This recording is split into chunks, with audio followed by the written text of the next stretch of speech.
everybody. Good evening. Good evening. I am so glad to see you all here. Every time I have an event, whether it's a town hall or a community meeting, a part of our Let's Talk series, I'm always excited to see new and familiar faces in the room, so I want to welcome you all. As I mentioned before, we have refreshments in the back. Grab something to eat. I was telling someone teasingly, we got some feedback that if we served chicken tenders at another one of our town halls, they might throw it at us. So we tried the pinwheel sandwiches from Publix. So shout out to Publix for having a variety of meal options that we could have for you all tonight. My name is Alaina Reaves. I am the District 1 Commissioner here in Clayton County. This is the first of the quarterly town halls that I'm having in 2026. We've already had, I think, 2 community meetings this year already, so it's been a busy year since we're just in April. And so I will go ahead and get us started with just a little bit of housekeeping. As I mentioned, we do have our refreshments in the back. For restrooms, you all are going to go behind this staircase here. There are 3 restrooms. I believe they're all use restrooms. Thank you. They're all unisex restrooms, and I would say bonus points for anyone who remembers what this building used to be. But I don't have any prizes, so I didn't want you to be disappointed. If you all have not been to any of my meetings, I want us to be very comfortable with call and response. Also, I spent my entire day with children. This morning, I went to the career day at Huey Elementary School, and then I was at Divine Ladies of Favor. They had a Living Legends kind of like museum set up. So forgive me if I ask any of you all to raise your hands. I promise we're all adults in the room. All right, so I wanted to give you all my contact information, but I think PowerPoint had a different idea for how this slide was going to show up, but we do have our contact information in the back. I hope all of you all have signed in so we can make sure that you're receiving the weekly newsletters that my constituent aide Jordan puts together. I feel like you all have probably interacted with Jordan, especially for your constituent concerns, when you have phone calls. We also have our contact information in the back, so if you have any questions, our contact information in the back is much easier to view than whatever is happening on this PowerPoint slide. I also want to shout out our phenomenal IT person. We have Lynn. Lynn has been with me, I think, for 3 town halls and community meetings in a row. And we have our wonderful person on comms. Hey, glad to have you to make sure that folks are able to view this town hall if they weren't able to attend in person. We also do have folks who are joining in via Zoom. So when we do have presenters come up, we will be asking for them to use the mic. And then if you do have any longer questions, Jordan or someone from the team will bring a mic to you, because we want to make sure that the folks who are joining on Zoom and for folks who watch this video after the fact will still be able to hear you. All right, so we already did introductions and housekeeping. So we're going to have a quick interactive audience activity, and I know that you all have seen our wonderful display on the right-hand side of the wall. One side is actually the presentation boards from our comprehensive transportation plan. I see our interim transportation and development director, Mr. Keith Rowland, in the back. Some of you may have already been able to attend one of the meetings around the comprehensive transportation plan, but if you haven't, we literally brought the boards to you so that you can interact with them, as well as a housing activity, and we have some volunteers from the Walking in Authority Teen Council who are going to help you with that interactive housing activity. That'll be closer towards the end. So first we're going to do an overview of Clayton County. So anyone who attended the Let's Talk Zoning 2.0 meeting, some of this might sound a little bit familiar, but it's just going to be a little bit more truncated. We're going to talk a little bit about the zoning process. As I mentioned, we're going to talk about the transportation and development and any updates on not only the zoning ordinance rewrite, but the comprehensive transportation plan. And we have some departments, which I really feel like that's who you all are here to see, because we've gotten the emails about code enforcement and refuse control. So we brought the folks who had the answers to those questions. We brought them here. I do want to acknowledge the tables that we have in the back. As I'm sure you all know, we have an election coming up on May 19th. So we have our elections office here. They are accepting applications to register to vote and to provide any information that you need around absentee ballots. We have our wonderful folks at Library Services with flyers that I already see that some of you all have about the upcoming events that they have. And we have representatives from Congresswoman Nikema Williams' office here as well. All right, we're gonna get ready for that interactive activity. So as I mentioned, in addition to the quarterly town hall meetings that I host, I also have these community meetings called Let's Talk. The first of which was in August of 2024, where we talked about the millage rate. I spoke with someone in the audience who said they'd been to the meeting I held in Jonesboro. We actually held that at the police department headquarters. That was our Let's Talk About budget. We've done 2 versions of Let's Talk About zoning, because District 1 residents had a lot of questions and wanted to talk a lot about zoning, which I have absolutely no problem with, because I love talking about zoning and how we can make sure that we're building the community that you want to see. And we have coming up our Let's Talk Beautification, which is going to be on Monday, April 20th at the Carl Rodenizer Recreation Center, and actually have 2 events coming up in April. So the Let's Talk Beautification, where we are going to have some folks from the Clayton County Water Authority who are going to talk about conservation use. We are also going to have folks from Refuse Control to talk about the Keep Clayton Beautiful initiative under Solid Waste Management and Authority. And for anyone who is crafty like myself, I welcome you all to come out to my Earth Day edition of Knit and Chat. We're actually going to be at Reynolds Nature Preserve. I am very excited. I'm not sure if you all have been. Has anyone been to Reynolds Nature Preserve? Yes, yes, yes. It doesn't count if you're a county employee. I hope that as a county employee you've been to Reynolds Nature Preserve. It's gorgeous. It's beautiful. It's oh my gosh, bucolic. I had to think of a word from the Rolodex for that one. But it's just a beautiful escape in nature, with the trails, with the water. I love taking my nephew so that he can see, the turtles and the frogs and count out all the animals that he can see.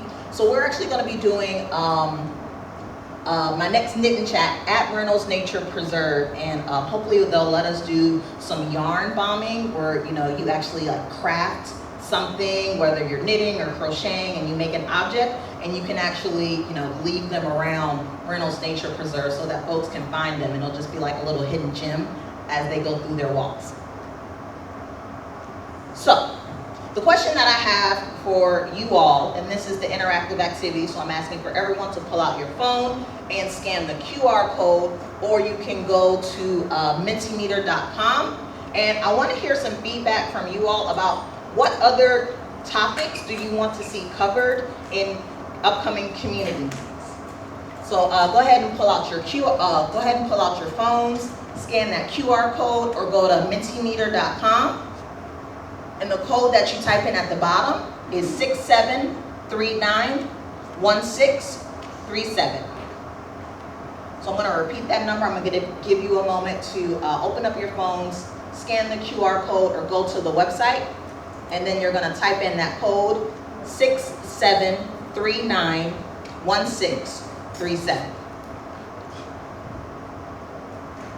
And once everyone has the opportunity to take a picture of that QR code, Lynn is actually going to switch screens so that you all can actually see a living presentation of the slides as people respond with their feedback. And for the folks who are joining in on Zoom, this is your opportunity to please engage and interact.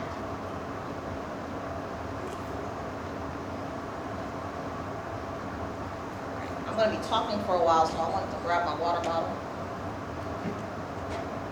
All right, let's see what we have on the board. Let's talk healthcare with Southern Regional Hospital. I believe the CEO spoke at where are folks from the library? The CEO of Southern Regional actually spoke at a T-chat on this past Saturday at Headquarters Library.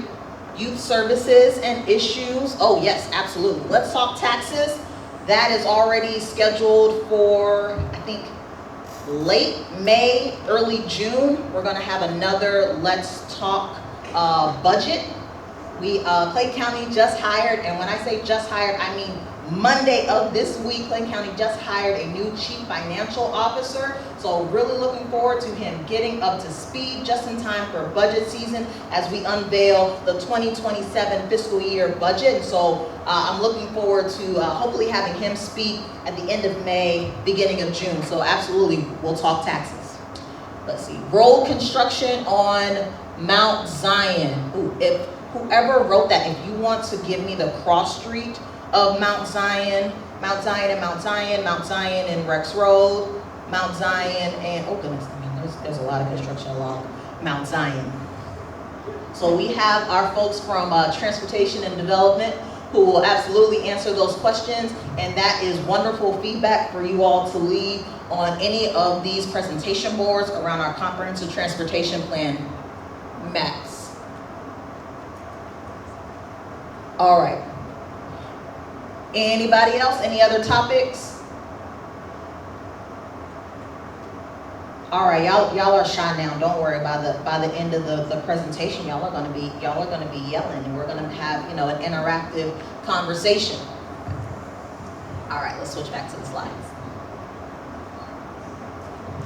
So I think I saw one of our judges, Judge Mason. You'll have to forgive me. Which Superior Court? We have our current judge of Superior Court, Aaron Mason, joining us today. Thanks so much for joining us, Judge.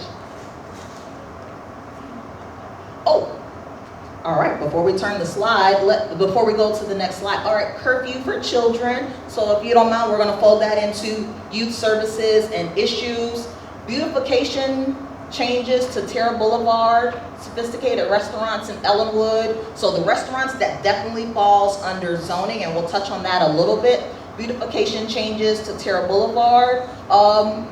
I can make sure that we touch on that topic in the Let's Talk Beautification meeting coming up on April 20th. And types of businesses in Clayton County, we're actually gonna go over that a little bit today. But that might be an opportunity to have perhaps some developers come into Clayton County, and so you all can talk directly with developers and ask a little bit about what it would look like for them to come to Clayton County. And I'm not gonna put Kayla on the spot just yet, but we do have one of our project managers from economic development here to talk a little bit about what that process looks like to incentivize and to recruit businesses to come to Clayton County, and she'll talk about that a little bit later.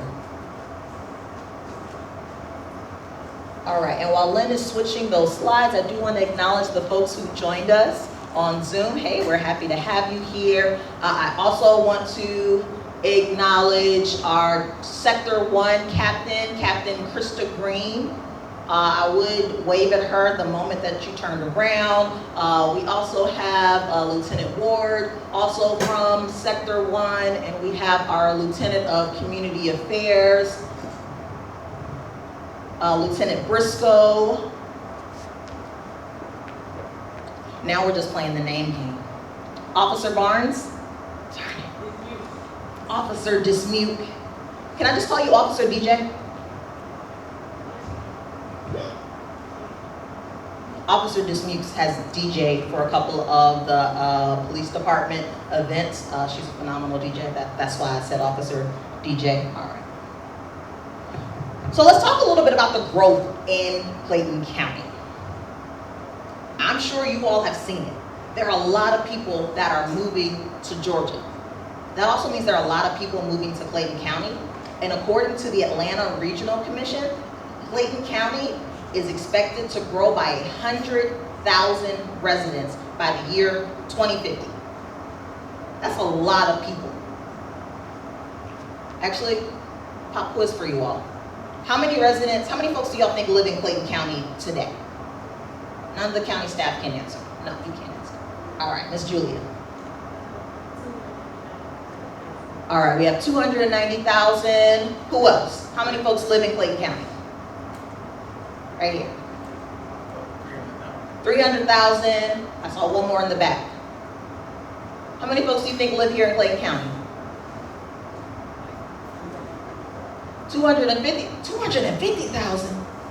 We're at 300,000. I wish this was the Price is Right, or we had some of that Price is Right music to say like who got closest to the number without going over.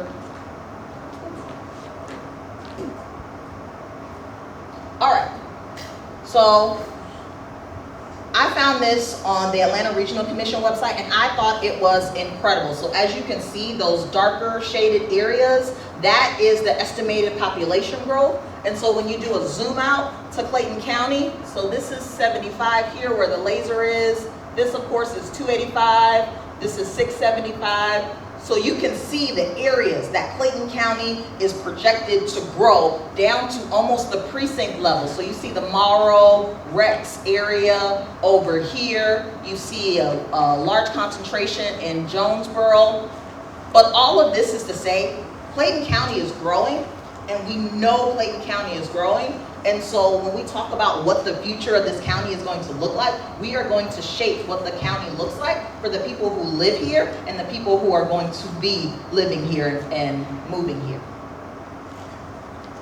So I just want to, I had this slide in here just to talk a little bit about what a metropolitan county looks like, because Clayton County used to be rural. I mean, there used to be a lot of horse farms in the Ellenwood area. If you go in the Ellenwood Walmart, you see that they have the display, they have a mural of the horses in that Walmart in Ellenwood. But Clayton County is changing, and it has been changing. And so since we crossed 300,000, that actually puts us at a metropolitan county. We have over 250,000 residents.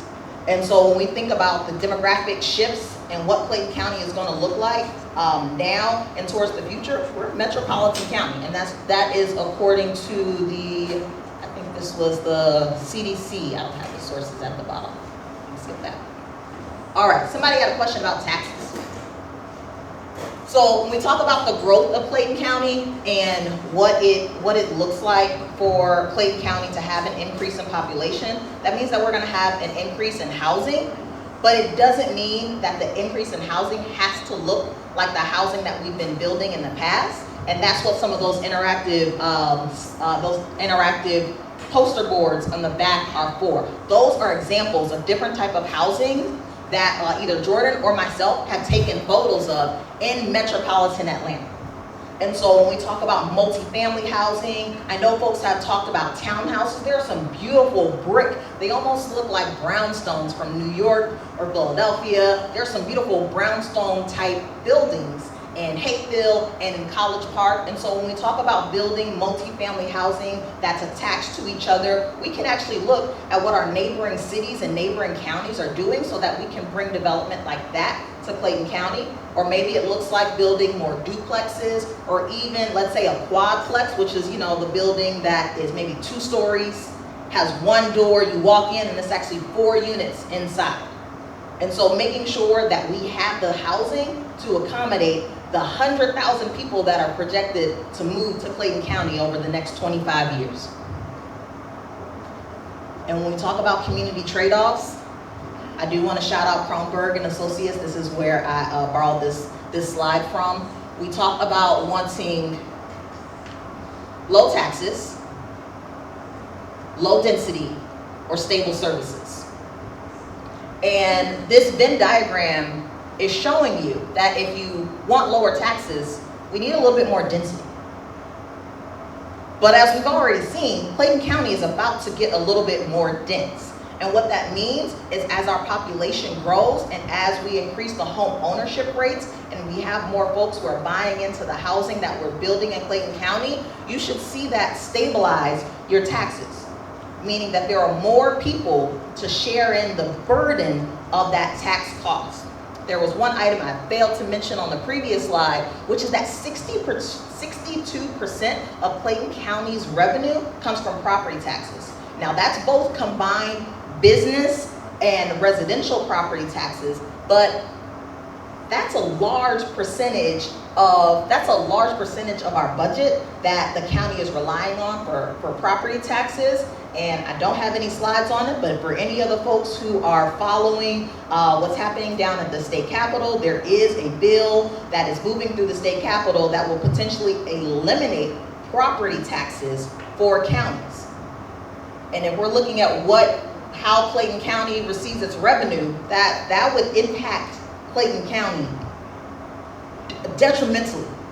So when we talk about wanting low taxes, we have to increase our density, stable services, and that's just talking about, our police force. I see that we have our Chief Kevin Roberts has joined us in the back. When we talk about our fire services, when we talk about our libraries and our parks and our recreation and our senior services, being able to pay for that, well, that comes from property taxes. But there are trade-offs. So to get to lower property taxes, we either need more density, or the pieces that I don't want us to go to is higher taxes or service cuts.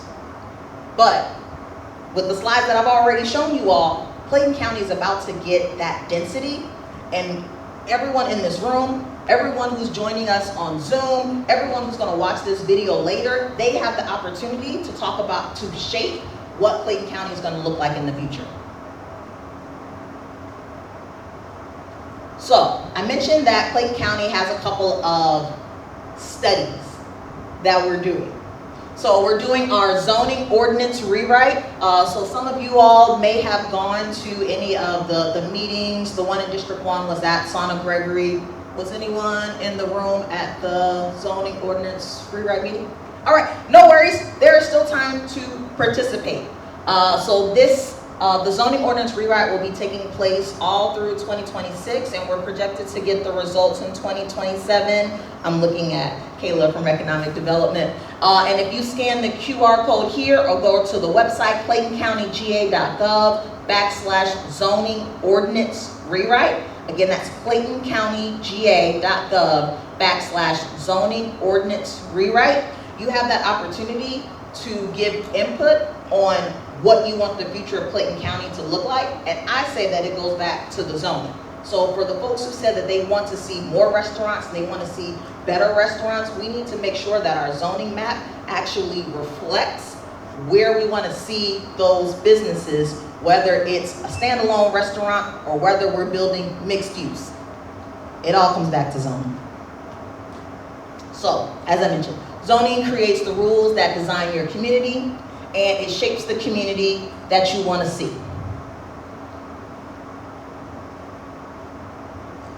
So, as I mentioned, we're also going through our comprehensive transportation plan. I've already shouted out our interim transportation and development director. I also mentioned the slides that we have in the presentation boards that we have on this side. Do you want to come up and speak? All right. We're going to hear from our interim director, Keith Rowling, about our comprehensive transportation plan. We have boards over here, and yes, look at all of them, ask questions. There is a QR code for a survey or to our website, and this is your opportunity to have an input into what our transportation system is going to look like in the future and where we want to spend our money. Okay, we get a little bit of money out of the SPLOST. It's not enough to do everything everybody wants, but this helps us prioritize that and say, where do you want us to spend the money? I can tell you right now, sidewalks and safety are two of the biggest things we hear. And yes, we already have that on our radar, but it helps when we have you behind us telling us that. So when we go to our great board, they can say, well, this is what people wanted. We got to find a way to fund it. Okay. We do go after a lot of money. Having the transportation plan in place helps us secure federal money. One part of this particular study is going to be what I'm going to call a pull-out section, which is our local road safety plan. Okay, that helps us get the Safe Streets for All money. Y'all probably heard of that, SS4A. That's what's going to help us get that money. We have not had a transportation safety plan for our local roads yet. It's been part of the past comprehensive transportation plans, but it's not been an identified part of it, which is what they want to see. So we check that box and we go on, we apply for the money, and sometimes we get it, sometimes we don't, but having that in place will help us with that. When we go for road improvements, widenings, or intersection improvements, or whatever, if it's in our comprehensive transportation plan, we can justify asking for that federal money to help us. Now, one thing with federal money is he who gives you the money makes the rules, and we have to follow those rules. So part of what we're going to do is make sure we follow those rules. And if you identify it today, is it going to come tomorrow? No. Their process is very slow. The question was brought up about Mount Zion Road construction, and I'm not sure if they're talking about the turn lane construction that we just bid on Mount Zion Road, or if they're talking about the Mount Zion Boulevard construction that's been what a lot of people think has been just sitting there for 3 years. Well, it's been just sitting there. There's been things going on. Biggest thing we got to do is get utilities out of the way so we can build what we need to build. Oh, they're not? Okay. And then once the utilities are out of the way, then we can start the major part of our construction. We've still got AT&T out there in the way in a lot of areas. Once they get out of the way, which they should have already been out of the way, I think, then we can, the contractor can get in and blow and go and get it done. Right now, his contract is through June of next year, where he's at right now, and being able to finish by June of next year is sort of sketchy, but he's already put us on notice that, hey, because utilities have slowed us down, we're going to need more time. I'm hoping that they can finish by the end of 27. So with that, I hope that answered questions. If not, I'll be around. Y'all can ask me later. Thank you.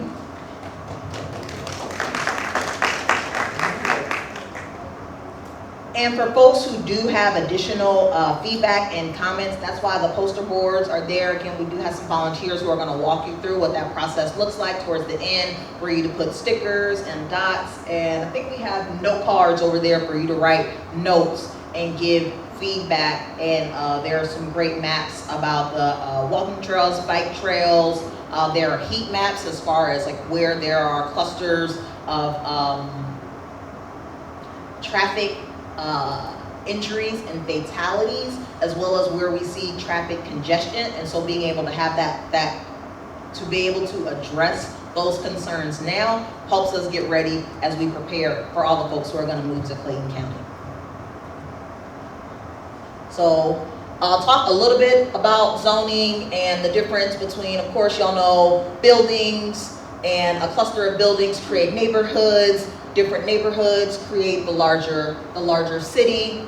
And so when we're talking about zoning, we're really, even though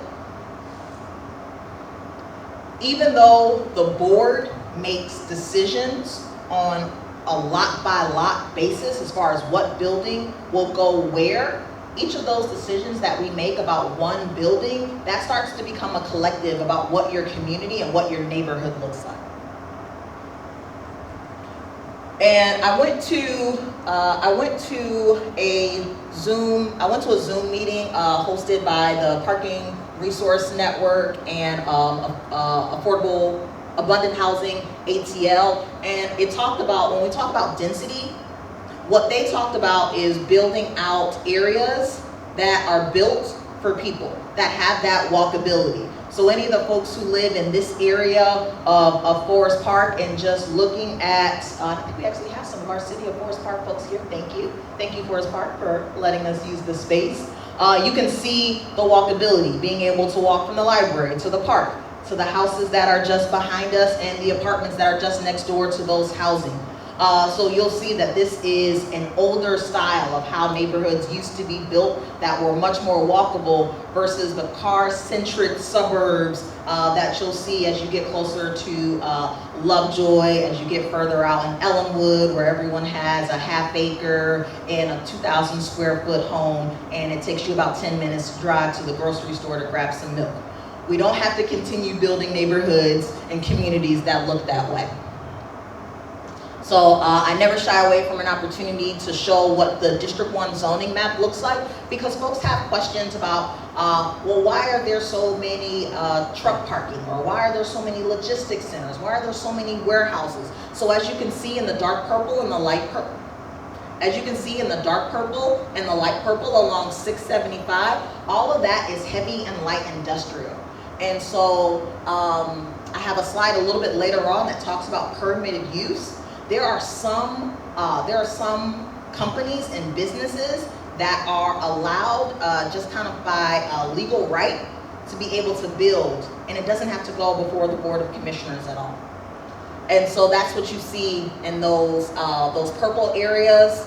And then I know in this room we have some folks who know zoning. So for anyone who knows what the yellow, either the darker yellow, the mustard yellow, lighter yellow, if you all know what that area means in zoning. Single family houses. So when we talk about houses that are on a half acre, 2,000 square feet with a 2-car garage, 3-bedroom, 2-bath, and a dining room. So if you look at that, how much of the District 1 area, and if you look at other districts, it's even more of this single family zoning, you can see how much land has been dedicated to one house, one lot. And so when we talk about bringing in more people and we talk about making sure that we have enough housing, I'm really looking forward to us building maybe 4 units of housing on one lot. And that doesn't mean everywhere in the county, but in areas when we saw in the previous map where we see there's going to be an influx of people moving in, well, that is a great opportunity for us to say, okay, which roads are in those areas? Let's make sure that we have some multifamily housing and some density housing.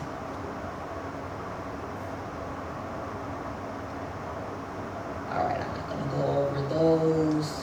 We actually already talked about RS 180, RS 110, missing middle housing. So I talked a lot about density and about different types of houses, whether it's a duplex. There are some gorgeous photos on the wall of courtyard houses where you can have maybe 6 houses on the same amount of land that someone would build 3 houses. You'd have 6 houses, and in the middle, you'd have some greenery, maybe a water fountain, and just imagine having your own park in your backyard that you can walk out to. So when I say let's build different types of housing, I really want to hear from you all about what different types of housing do you all want to see so that we can build this community that we're growing into.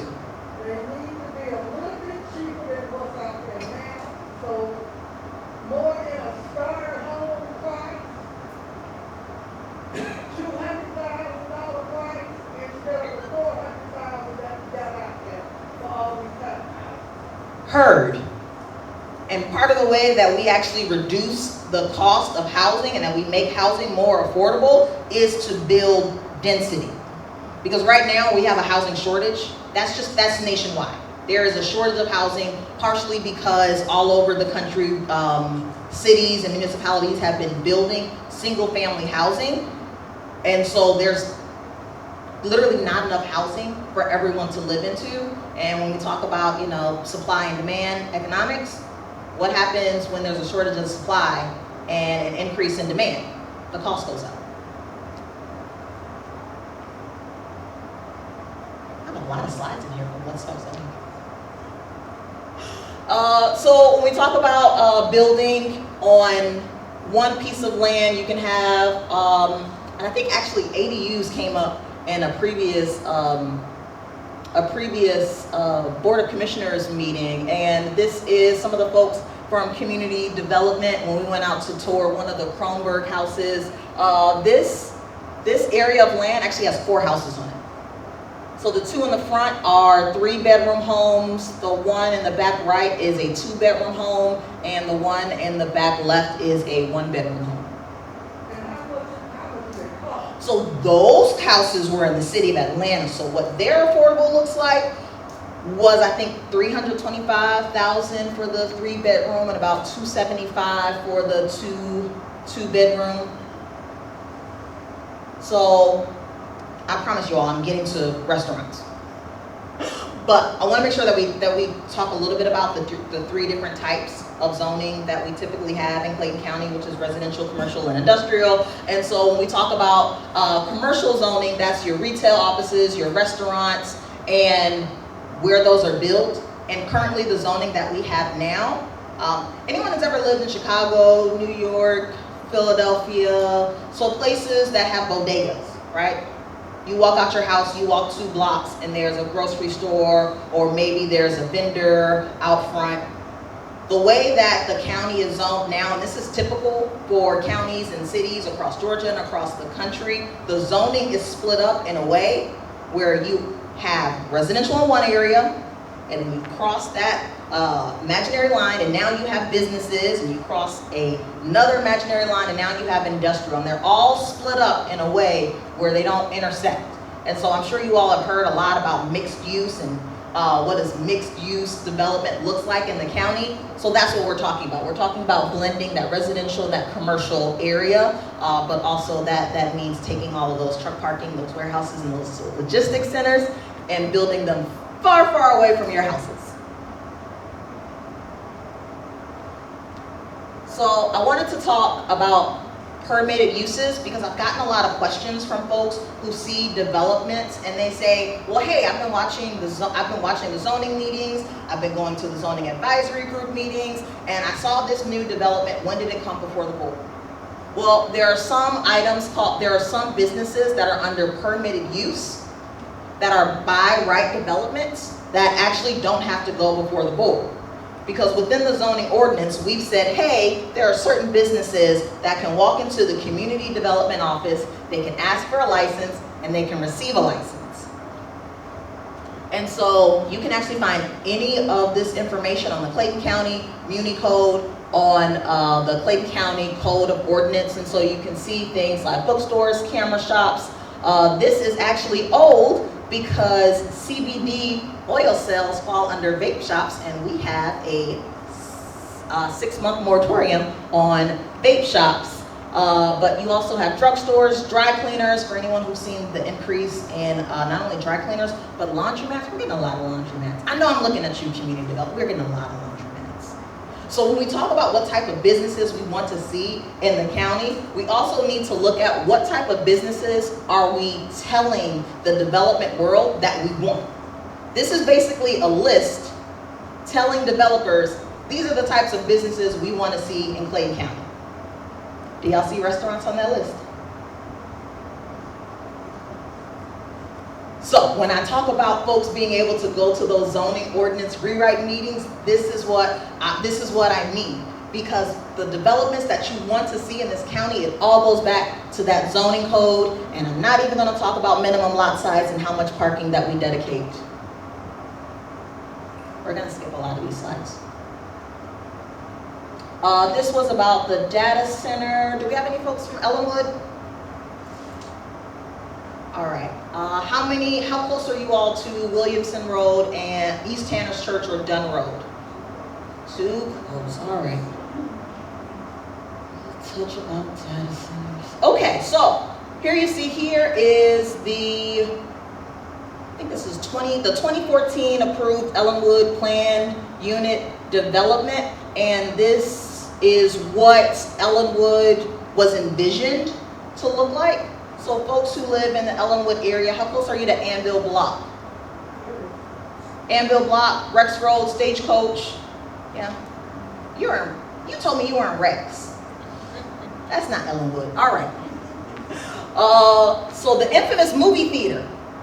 When I was elected, folks kept saying, hey, we're supposed to get a movie theater in Ellenwood. And I went and I found someone actually sent me the map where you can see that, yes, there at one point was designs to have a movie theater. There was going to be a mixture of housing and retail businesses. You'll see that only that section back here was supposed to be single family development. But this is the 2023 map that was approved. So you see a lot more of the single family housing, not as much of the mixed use. You see in the red that general business, so that's the Walmart. A couple of these properties are either vacant, and I think those three are single family housing. And for folks who are, and I'm trying not to stand in front of the projector, I'm sure there are folks who are very familiar with this parcel here. This is Grant Road, Williamson Road, East Tanner's Church, and that's where it's no longer a proposed data center. They've broken ground and started some of the demolition. That was approved in 2023. And when I talked about the permitted use and the by right developments, that data center was actually listed under a by right development under the Ellenwood PUD. So let's see. Yeah, so that was approved in 2023. So the vote, and I know I came in July, and by September there was a variance to increase the size and the height of the data center, but that variance was not an approval for the data center itself. So in 2025, I proposed, and it received unanimous approval to remove data centers under the permitted use here for the Ellenwood PUD. There were about 6 other parcels in that development, in that Ellenwood PUD that someone could have walked into community development and asked for a license, and they could have built a data center. So I made a couple of text adjustments to the zoning for the Ellenwood PUD, and also a 6-month moratorium that was extended another 6 months for a 1-year moratorium on data centers, as well as a moratorium on gas stations and vape shops. I might add laundromats in there.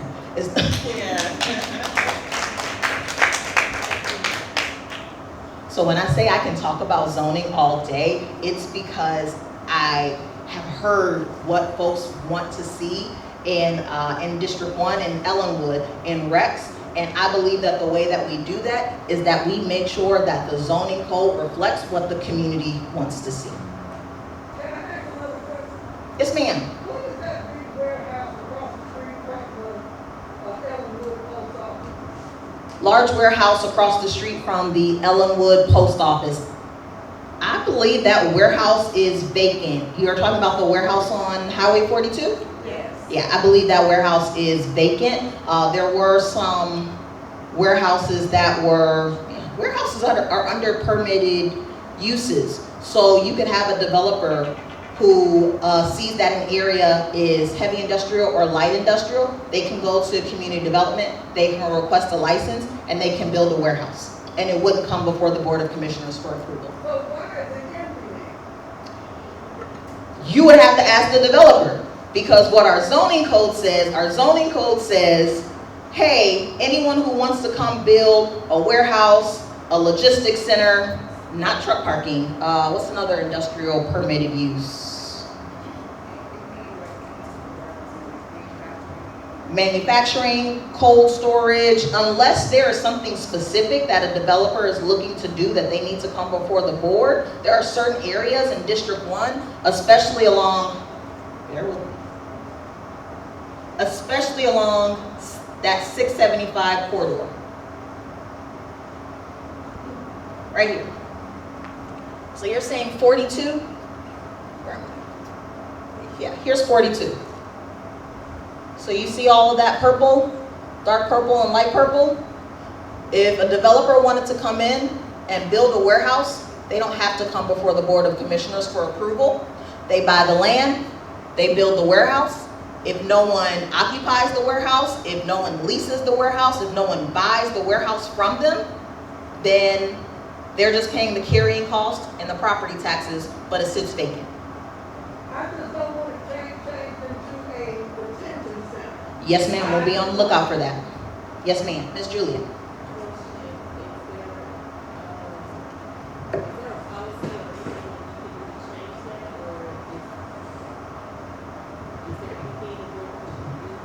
Is there something the board can do to change whether or not warehouses can build directly into light and heavy industrial? Yes, and we're doing it. And everyone has the opportunity to be involved in that process through the zoning ordinance rewrite. So that website again was claytoncountyga.gov/zoning ordinance rewrite.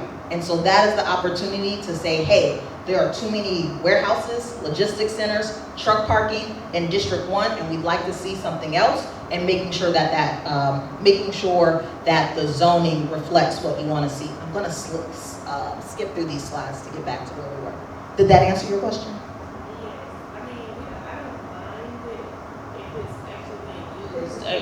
Yes, if it's being fully functioned and it's being a functioning company, I'm okay. But I don't want it to be run down, abandoned, and it's turned into a building that's abandoned and all that great stuff. If they're not using it, we're not collecting any taxes off of it. That's all I'm saying. If there is a building in Clayton County or a piece of land, if we had our tax commissioner or our tax assessor, all land in Clayton County is assessed. And so they are assessed not only for the land underneath the building, but the building itself. Would we be making more money off that building if they had items in it? We could be receiving taxes from the Freeport, under their storage, or also sales tax for whatever they're selling. So yes, we could be making more money, but we are collecting taxes on that property. All right. And I did just want to very briefly show, because I'm getting ready to bring Kayla up to talk about economic development. I wanted to show you all some of the items that will be coming before the Board of Commissioners on April 21st. One is truck parking and trailer storage, truck repair, and another truck parking. So these are developers who have gone through the 6-month process. That's what this calendar is here. It says they've met with community development, and let's say they met with community. There we go. All right, they met with community development back in November. Then they went through a pre-application meeting. The technical review committee, that is made up of community development, transportation and development, and one more department that I can't think of right now. And then it goes through the zoning advisory group. I think we invited some of our folks from the zoning advisory to come by. And then it goes through one more community meeting before it comes before the board. So these are all the opportunities for folks in the community. So folks who live within a certain radius of that project, you all should have received a letter in the mail that tells you that there is a project coming to your area, and it tells you about these 3 meetings for you to come in person. But I am also telling you about the calendar for all of the upcoming meetings through 2027, and the Board of Commissioners meeting that we meet on the 3rd Tuesday of the month. That's just one of the meetings that you all can come to voice any concerns or compliments. Maybe you have good things to say about the projects that are coming to the county, and there are many opportunities for you to voice your opinions. Kayla, do you mind if I let? All right. I know we have our police chief, and our Sector 1 captain. I want to give them and community affairs an opportunity to come up and to answer any questions. Let's give them a round of applause. They're going to tell you how they've been keeping crime down in Clayton County. how Sector 1 is the best. You might not be able to say that. Captain Green can say that. That Sector 1 is the best. I'll let her do that next. Greetings on behalf of the Clayton County Police Department. Thank you, Commissioner Reaves, for allowing us this brief moment to talk about crime and quality of life. If you don't know, crime in Clayton County is down 5.5% compared to the same time last year at the end of February. We're doing well with our homicides. We've only had 2 thus far compared to 5 the same time last year. That's not just through the efforts of our agencies, through partnership with the community, you, keeping us informed about what's going on in your spaces and calling us as needed. Also, as we talk about zoning and transportation and development issues, one of our biggest concerns as it relates to quality of life is our pedestrian fatalities. Our board has made a significant effort over the years to help us reduce those fatalities. And in short, most of our pedestrian fatalities occur where pedestrians are attempting to cross major thoroughfares outside of crosswalks. I mean, you're trying to dart across Terra Boulevard in the middle of the night and you're wearing dark clothing and you get struck by a vehicle. Highway 85, Riverdale Road. Well, thus far we have not had 1 pedestrian fatality. The same time last year we already had 7. I don't know if you've been paying attention, but yes ma'am, that deserves a round of applause. So as Commissioner Reaves and other leaders talk about the importance of sidewalks, lighting, things of that nature, it ties directly into our quality of life as it relates to Clayton County. So take those matters seriously, peruse the pictures, and take the opportunity to provide input as to what we want to help keep those numbers saved and reduced. I would also like to add, I think that our recruitment numbers going in the right direction have also helped with enforcement, as we've been doing pedestrian enforcement operations that encourage and educate our citizens on using our crosswalks and taking advantage of our sidewalks. Today we have 13 police officer position vacancies. That's a big deal for me because around the time of COVID, we've gotten as high as 70 vacancies. What does that mean? And the commissioner used the word service. That means if we had 70 vacancies, that's diminished service to the citizens in the community. We've done well with onboarding recruits. We have 21 recent graduates of our academy that are midway through their 10-week field training program. We also have 16 more in an academy that we started on March 2nd, and we anticipate around July that we'll have another academy. What does that mean for our citizens? Better service, more men and women answering calls, and keeping you safe as a community. So with that, that's all the good news I have. I don't have bad news. So I'm gonna pass the microphone right now to your sector commander, Captain Krista Green, who will talk about the greatness of Sector 1. I got that on record. We have that recorded, the greatness of Sector 1. Yeah, as the commissioner said. See that, Captain? I'll go ahead and say Sector 1 is the best, so just don't forget that. I'm Captain Krista Green. I've been with Clayton County for about 16 years now. Been in law enforcement for 29. Most of it was here in Forest Park, Lake City area. So I am partial to this area, partial to the people. Just to let you guys know, here recently we have had some major arrests with people, mainly juveniles, in the areas of Rex Road, Reynolds Road, Trammell Road area. These juveniles breaking into vehicles. Not only breaking into vehicles, but also doing some of the shootings. I attribute that to my new lieutenant here on Eagle Watch, Lieutenant Ward. Her and her crew have done a significant job of reducing the crime rate, especially on the Eagle Watch shift where the crime rate is the highest. Just as a matter of fact, today we got 4 juveniles that have been breaking into vehicles on Reynolds Road, specifically in this Forest Park area.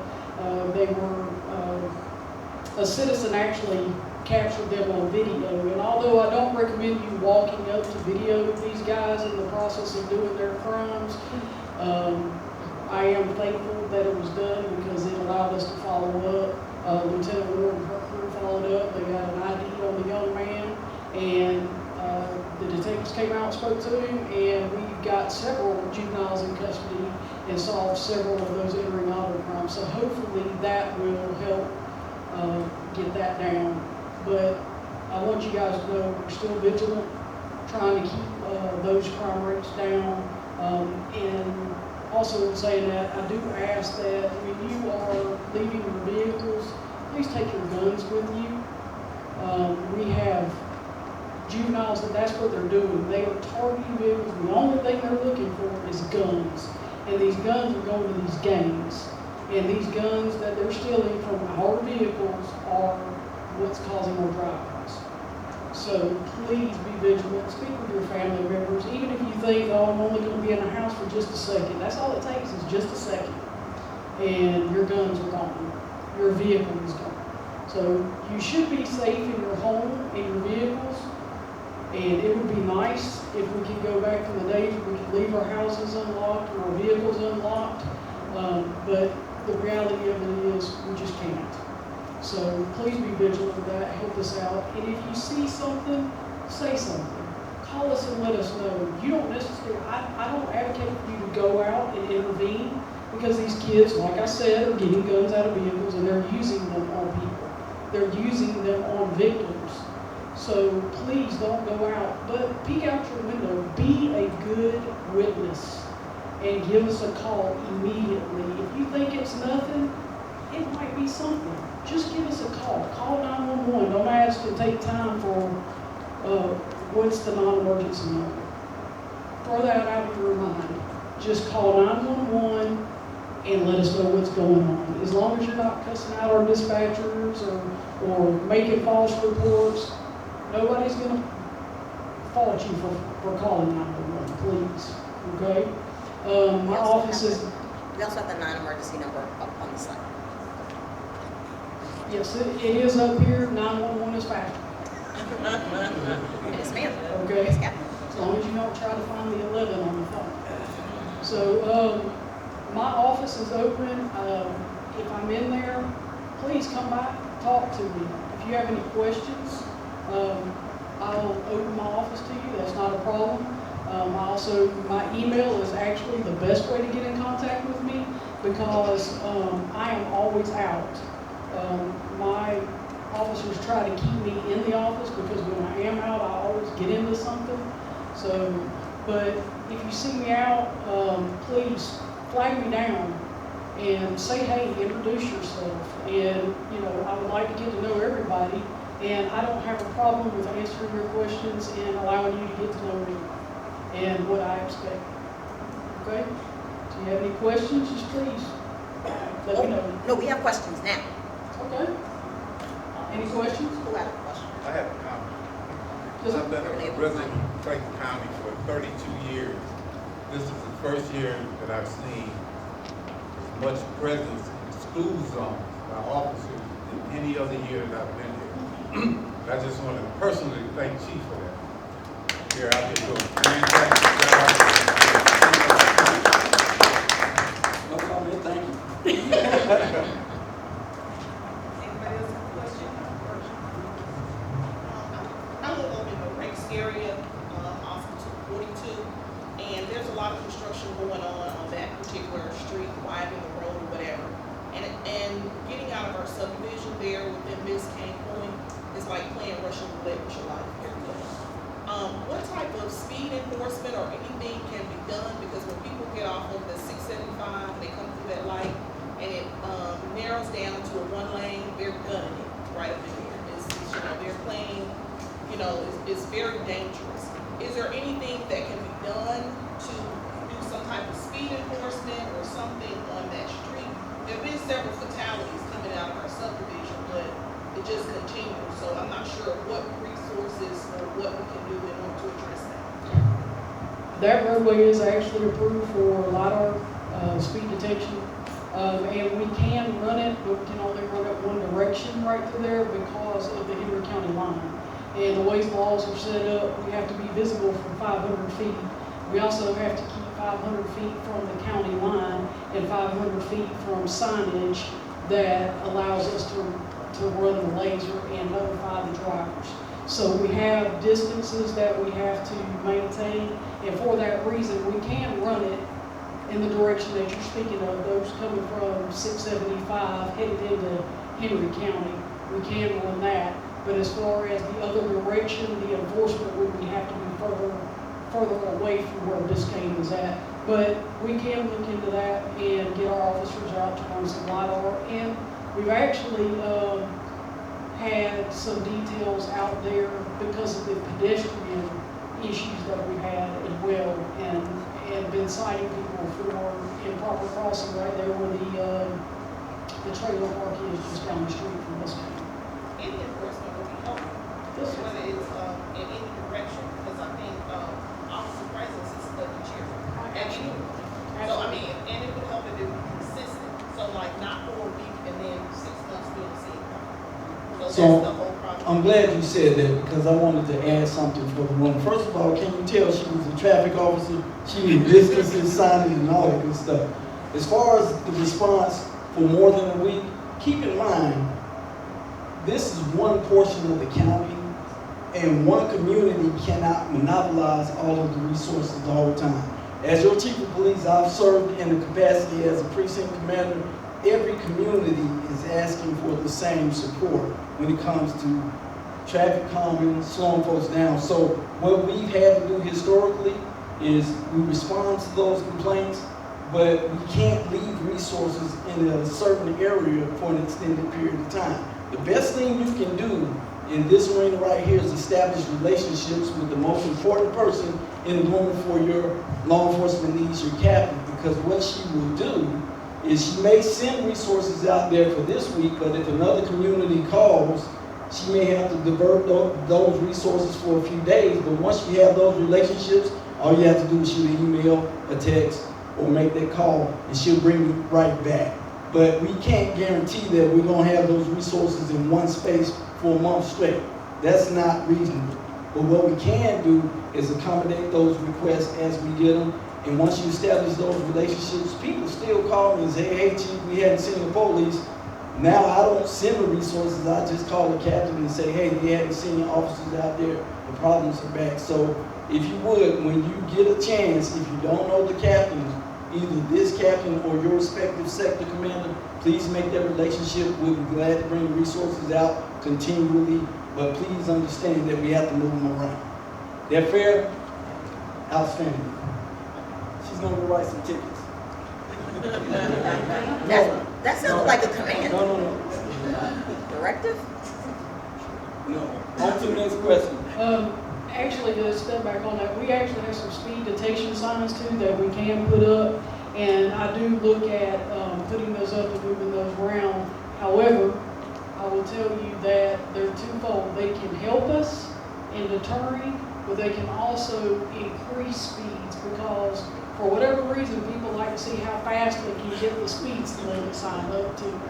So I have to take that into consideration as well.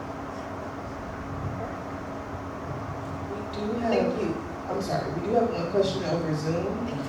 I guess the chief can answer this because it's not specific to District 1. It says, I know you say crime is down 5%, but how is crime specifically in Riverdale, especially around Point South School area? Great question. I can't answer that question. I don't have that in front of me. But anybody in this room can access their crime stats 24 hours a day, 7 days a week at Claytonpolice.com. If you go to our website, I gave you the overview for the entire county. If you scroll down on that same page, you have to engage the crime statistics button. Every sector has their crime stats posted monthly. So you can go right there. Even better, we have a crime mapping tool on that same button that allows you to put an address in, and you can see all of the incidents of crime that have occurred around that address. So, no, I can't answer that question for you online right now, but if you go to Claytonpolice.com, engage the crime statistics button, and go to the crime mapping feature, you can put your address in, and you can actually see what incidents of crime have occurred around you and what's been going on. Is that a good answer? All right. We'll also have printouts of the crime statistics on the back table for anybody interested. Outstanding. For sector 1 only. Community affairs. Sir.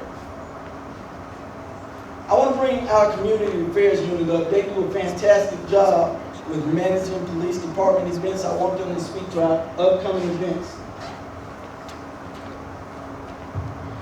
Right now, the upcoming event that we have is our Junior Citizens Police Academy. We run an adult version of that as well, but it's a 10-week course. It begins June 1st, ends August 3rd.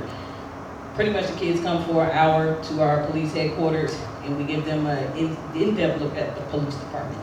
They gain first-hand knowledge of all the different units that we have. So we present SWAT to them 1 week, dispatch, detectives, bomb.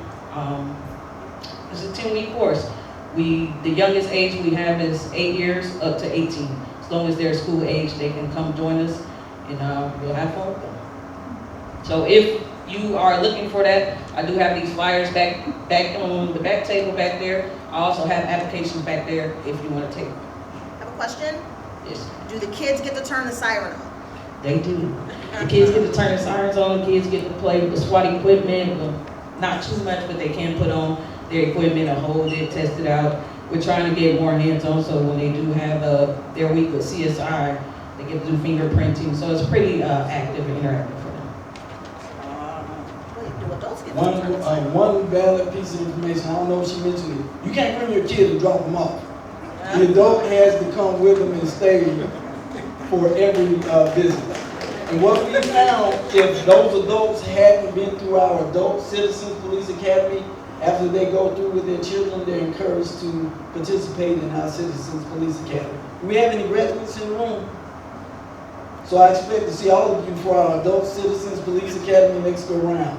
Last thing, please anticipate and look out for information forthcoming. We will have a hiring event on, I believe, April 11th. It'll be a one-day hiring event specifically catering to our police officers. They can come out, they can take our physical agility test. We'll do a preliminary background check on site, and if everything is in order, they will get an interview with me that day to potentially be onboarded to fill those 13 vacancies that I have left right now. So please look for that information be coming April 11th, and we will start at 0800 with the PAA. And you can just walk up and start the application process on that day. Speaking of hiring events, our dispatch is also having a hiring event April 25th. That is also going to be at our police headquarters. It begins at 9 a.m. So if you know anybody who may be looking for a job, please let them know so they can come out.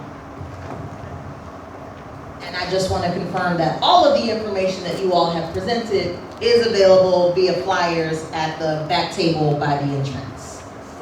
Yes.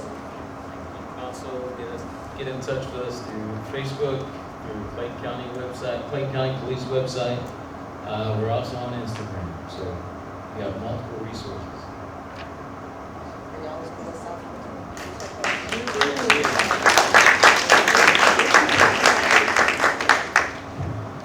All right, I want to thank our police department, and again, we got Chief Roberts to say on the record that Sector 1 is the best, District 1 is the best in the county. While our IT folks are bringing up the slides for Kayla from our Office of Community Development, Economic Development, I invited some of our board members, so individuals who represent District 1 on multiple boards and commissions that represent the county, to come out and to talk a little bit about what they do. So while they're pulling up the slides, I want to invite Tia Simon, who is the chair of the DPACS board? Former chair, excuse me. Chair Emeritus of the DPACS board. All right, let's talk a little bit about what the DPACS board. I do see we have one of our library board members. Okay. We may have some other board members who want to speak about those boards and what they do, because I know we have folks who reach out, they ask about board appointments, and they say that they want to get involved and have the opportunity to serve their community on a board, and so we're better to hear about what those boards actually do than from the board members themselves.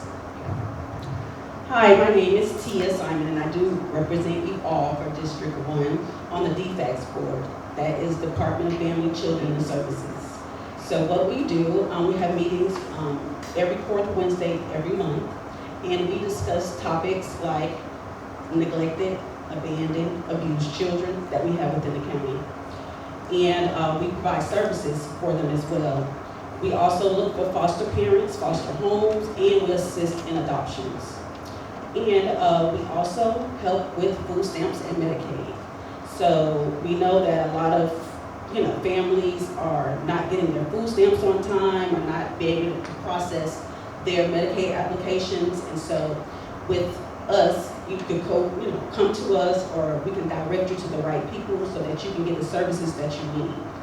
And also, quickly, I'm also the Chief of Staff of the Juvenile Court, Clayton County Juvenile Court. So I wanted to let you guys know that we also offer services as well.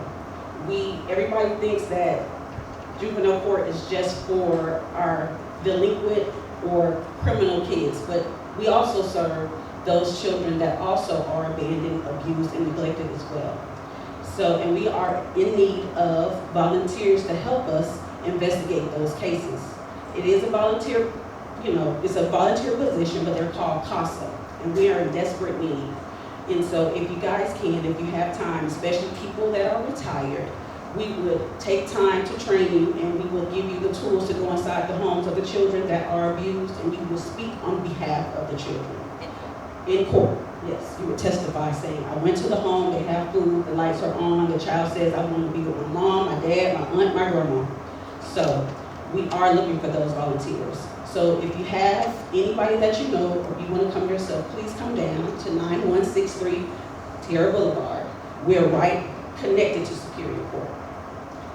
And my name is Tia, just in case you guys want to come in and ask. Email address? Yes, my email address is tia.simon, it's SIMON, at ClaytonCountyGA.gov. So you can just feel free to reach out to me at any time. Thank you, Tia, the former chair of our DFACS board. And so towards the end of the meeting, we may have some other District 1 board members who want to talk a little bit about the board that they serve on, when they meet, and what they do on that particular board. But now I'm going to invite Kayla to come up. We're going to move a little bit closer to the center so our folks on Zoom can see us, not from an angle, and allow Kayla to give us a presentation, talk a little bit about what the Office of Economic Development does, and the process and timeline for economic development projects in Clayton County. That's all yours. All right, good afternoon, everyone. Good afternoon, everyone. All right, so my name is Kayla Chase, and I serve as the project manager for the Office of Community and Economic Development. And I know we get a lot of questions on what is economic development, why is it important, what does that look like? We want a Papados, we want a Cheesecake Factory. I'm here to answer all those questions. Okay, so our office serves as the lead department in the county that focuses on business attraction, expansion, retention. We also help with small businesses as well if they're interested in locating in the county. So what is economic development? Economic development is the process of improving a community and overall quality of life. So that can look like for businesses and for residents, bringing more jobs, bringing more businesses or more amenities, creating career pathways for people that are from the county and want to stay in the county. I know a lot of our students, in today's age, don't want to go to college, and that's okay, but let's make sure we have quality jobs for them to stay in Clayton County. Okay, so what does economic development look like? How long does it take? It does not happen overnight. I know we want our county to look different and change perception, but it's a process. As we talked about earlier with zoning matters, and right now we're going through our zoning rewrite. So we're trying to change the zoning and the code so that these businesses can come out here and develop. Like Commissioner Reaves said, some developers can come and just buy a property outright and start developing, but others take time, and time is money. So we want to get developers to come here and not take up so much time to get started on their development projects. So why does this matter? Economic development, as I said before, creates quality jobs, career pathways for residents. It also strengthens the local economy. It enhances the overall quality of life, bringing in those new restaurants, retail, so you don't have to go to Henry County or the city of Atlanta. You can just stay inside, closer to your home. And it encourages smart and sustainable growth, which overall positions Clayton County long-term success. Down the line, we'll look back and say, wow, like I remember when this was nothing, and now look, we have a Cheesecake Factory or a steakhouse, you know. So what is your role in the community? Staying active and involved. Thank you all for coming today. That is, you're part of the journey and part of what needs to happen. Sharing your voice, supporting your local businesses. Spending money within the county enhances the aesthetics of Clayton County. Rather than going to Atlanta to go, let's say, going to shopping or going to Lenox Mall, go to South Lake Mall and go shopping there. Keeping that money within the community. So what are we doing to get those businesses to come here? So Clayton County is unique. I'll talk about that in more slides down the line. But we are not a pool county. And what I mean by that is people are not just running down here to Clayton County. We have to go out and push to get them. So that starts with changing their perception. So with the zoning rewrite, we want to make it more beautiful, make it more aesthetically pleasing so people see the benefit of coming down here to Clayton County. So we're doing bus tours. We have an upcoming bus tour this summer, showing some of those sites that we have available that are development ready. I know someone mentioned a warehouse earlier. Has anyone been to like a Hunt City Market or Krog Street? We want to use some of those warehouses to bring a food hall. You know, make it more like attractive and bring in more jobs. So we're doing a bus tour with developers and brokers that are going to be investing into Clayton County. We also partner with some of our partners, Aerotropolis. I'm pretty sure you've probably heard of Aerotropolis. They're our regional partners that help us bring development into Clayton County as well. We also have our small business incubator, which I'll talk about again. We're going to be opening that soon within the next 2 months. That's where our new office will be. So that'll be a tool for you all to use if you have questions about starting a business, you don't know where to start, and that's okay. You can come to the Small Business Incubator and we'll give you resources and help you figure out a plan. Okay, so this is a snapshot of the Clayton County. So we're the 5th largest county in Georgia. Our population is growing. We're at 306,000 residents currently. We are a female-dominated county with 53% female and 47% male. 90% of the airport is in Clayton County. A lot of people don't know that. Only the North Terminal is in the city of Atlanta. So our median income is $62,000, and it actually increased from last year, which is a good thing as well. Our average household size is 2.7, and we have 4 major interstates and 11 exits. That makes us very prime to real estate, and it, makes developers want to come here. So our key industries are logistics and distribution, health services and logistics, aviation and aerospace manufacturing, food and beverage, and film. So we want to make food and beverage in retail #1. So that's our goals right now. So these are some of our partners. We have Georgia Power, we're really close with them, MARTA, the state, Metro Atlanta Chamber, and Aerotropolis, as I said, Clayton State as well, and that's just to name a few. So District 1 currently has 5 active projects, ranging from small retail to larger scale investments. So these development projects are a reflection of what we're trying to do for the county. We want to bring in more diverse development projects that brings in more jobs and more opportunities and just strengthens the overall economy.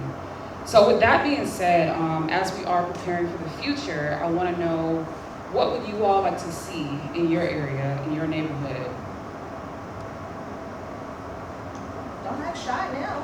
You can go ahead. I'm raising my hand. I don't need that. It's for our folks who are on Zoom to make sure that they can hear you. All right. We need, I have a grandson that plays basketball. I had to drive all the way up to Cartersville. Cartersville has a sports center for those big tournaments. There were at least 12 courts, all of them occupied, playing. They had the hotels and all of the fast food restaurants, plus some local restaurants around. Why can't Clayton County get one of those?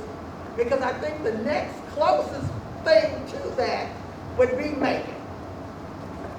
We need one here. So Bring that money here. Okay.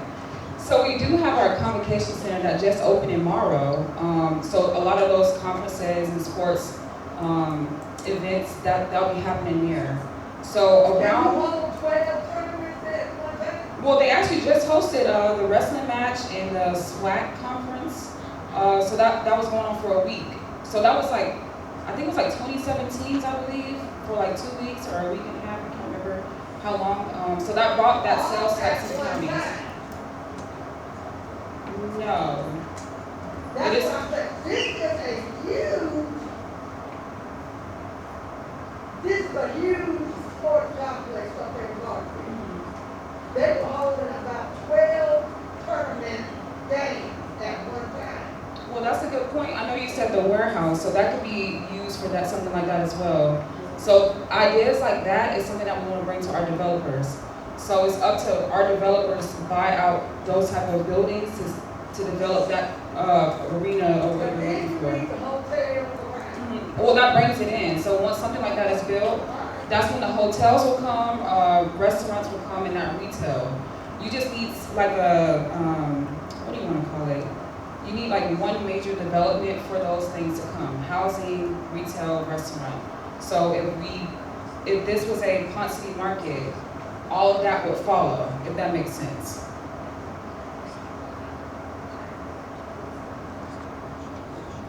Hi, you said that you are going to be hosting a tour for some investors. Yes. Do we know what type of investments they're looking into? And yes, I'm one of the ones for a restaurant. I would much rather not have to travel. What are your plans for that, number one? And number two, is that, how are you guys bringing in all of the gas stations, the convenience stores, those things like that, that kind of bring in different crowds? Yes, different types of crowds. I rode past the convenience store yesterday and there was a crowd of about 10 young men in the back of it doing whatever they were doing. So how do you guys do that? Like, how do you get those businesses in? Why is the convenience stores the top? So I'll answer the first question about the bus tour. So with the bus tour, we have a range of different investors and developers and brokers. So I know the last one we hosted was back in October. We had people that were interested in mixed use, looking at those warehouse spaces, or even just like vacant land that they can just build up. I know a lot of people don't want to have apartments in their neighborhood, but having those apartments, bringing a younger crowd as well who are going to spend the money. So having apartments at the top and then retail at the bottom. Because we do have a lot of vacant restaurants as well that we could use for maybe more sit-down, white tablecloth service restaurants. So with the upcoming tour, we are going to show a lot of those sites that we do have to where it brings in an opportunity for what we're looking for. And then the second question, the gas stations. So the zoning rewrite, that's why it's important that you go to these meetings, because sharing your voice and hearing what the issues are around like a lot of gas stations or vape shops. I know there's a moratorium on the vape shops right now. Yes, right now. Yeah, gas stations as well. Gas station. So to address, those concerns, so we talked about permitted uses. So gas stations do have to go before the Board of Commissioners. So they are not a permitted or by right use. So any gas station in the county has come before the Board of Commissioners, but right now there is a 6-month moratorium on gas stations to allow the Office of Community Development to study, to count how many gas stations do we have, at what intersection. You know, are there areas where we have a higher concentration of gas stations in one part of the county than another? And then to determine the next steps. I mean, does Clayton County need any more gas stations? That's what this study can do. So for the next 6 months, there will be no applications received or approved or even reviewed to build another gas station in Clayton County. As far as the gas stations that currently exist, there are perhaps some opportunities to redevelop them. I think there is the gas station, it was a Quick Trip at the intersection. Where is that? It's in Henry County. It used to be a gas station, it used to be a Quick Trip. Now it's a Chick-fil-A. And I've seen another gas station that off of 285 and I think 285 and Campbellton Road. You can tell that it used to be a gas station, now it's a furniture shop. So now that we're studying how many gas stations are in Clayton County, we can look at what can those gas stations be instead of a gas station. So when you talk about mixed use and other types of development, we can actually see how many gas stations do we have in the county and what could they be if they weren't a gas station. So there's definitely some future planning to do for that. And then one more thing on the restaurant. Right now, I'm currently working on incentives. So having a list of incentives so developers can come here. What's in it for them is the question that they ask. So restaurants and retail are incentives that I'm working on as well. So I got a question in the back. Yes, so with some of the development, what we've been seeing is that they are required to go before the board. They are not putting up the zoning notices in front. So we're not receiving things in the mail saying that this property is going to be developed. And there's a lot of misrepresentation. So for instance, on the corner of Fielder Road and 42, they're building a BP gas station there. And that property was sitting there with this big, beautiful sign in front for years that looked like a park and mixed use and all of these things. We kept wondering what it was, and then it just turned out to be a gas station across the street from a gas station that, you know, that's not already doing well. And then also, when you went and looked the property up, the business was for sale, so the gas station was for sale for $6 million. So whoever is building this had no intentions of running it, and most often in a situation like a gas station or a convenience store, it's usually like a small family-owned business, not the $6 million is small, but it's gonna be a family-owned business that's not bringing jobs into the community. So how do we receive the information when they are not being, when they're not being transparent with what they're doing?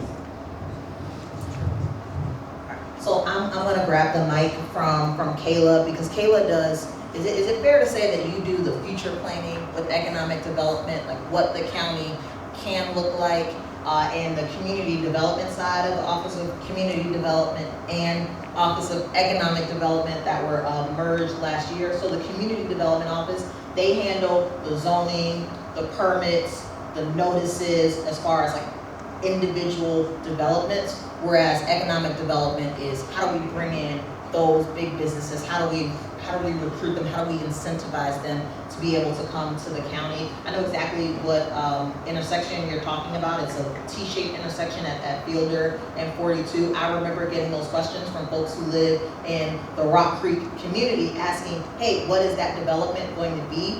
So that is something that had to have, if they broke ground, it had to have been approved in, let's say, 2021, 2022, because they're almost completed with their constructions. So the actual signs that would have gone up for that development would have happened. I know we can't pull that slide up. Those signs would have gone up 3 months before the Board of Commissioners approved the development, not when the development broke ground.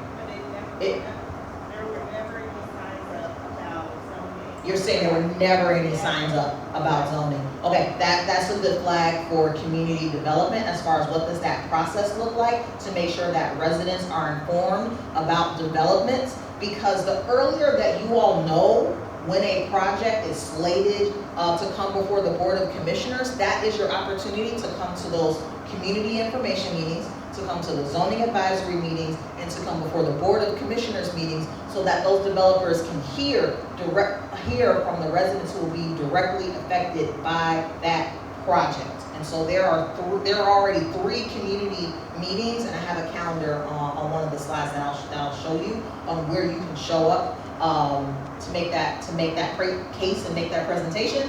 But it's hard to show up to a meeting that you don't know about. So let's make sure that you know about the meetings. Ms. Mary.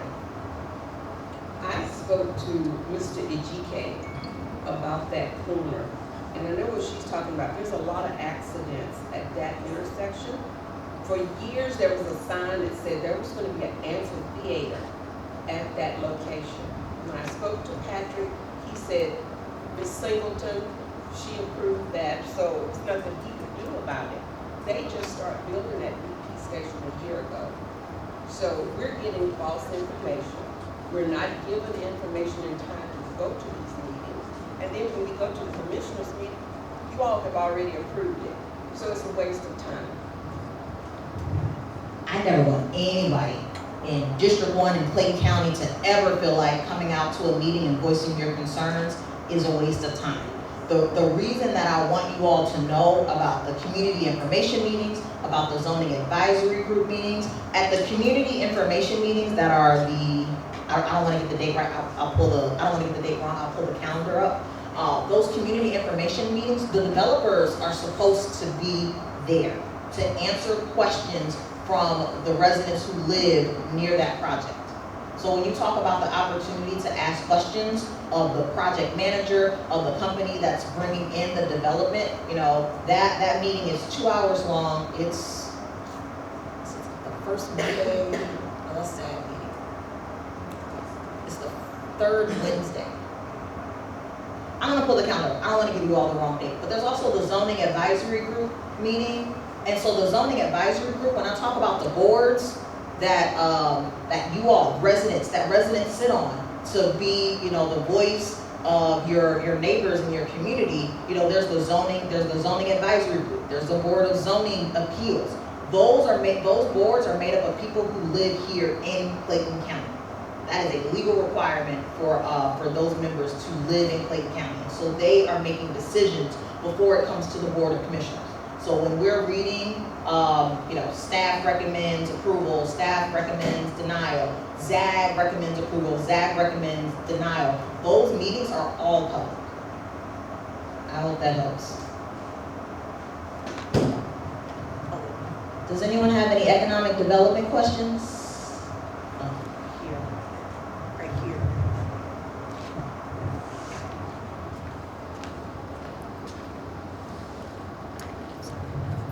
Okay, on the subject of gas station, I also want to say that some of those gas stations are too close to our property. There should be a distance away from our homes, so, we don't, in case of an accident, we're not in danger. Good feedback, thank you. And that's why they're doing the zoning rewrite right now as well.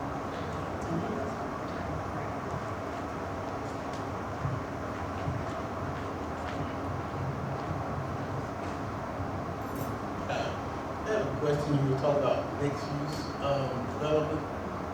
Now, is there anything in the works like Tourist Park where you have a softball field or baseball field, and then you have businesses there besides hot wing places and sport bars?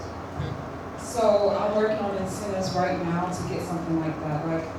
I did a tour of Pond City Market with the developers that did that, Broad Street Market, and also Chattahoochee Food Hall, or Food Works.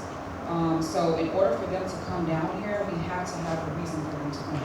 We do have the land available, but what's in it for them? Is it gonna bring in, the residents? Is it gonna bring in housing around that development? So we're working on getting that, the incentives approved by the board to do that. Because that's what we're looking for, that mixed use. That's what's gonna really bring in that sales tax dollars as well. Any more questions or comments on businesses that you would like to see in the future, or?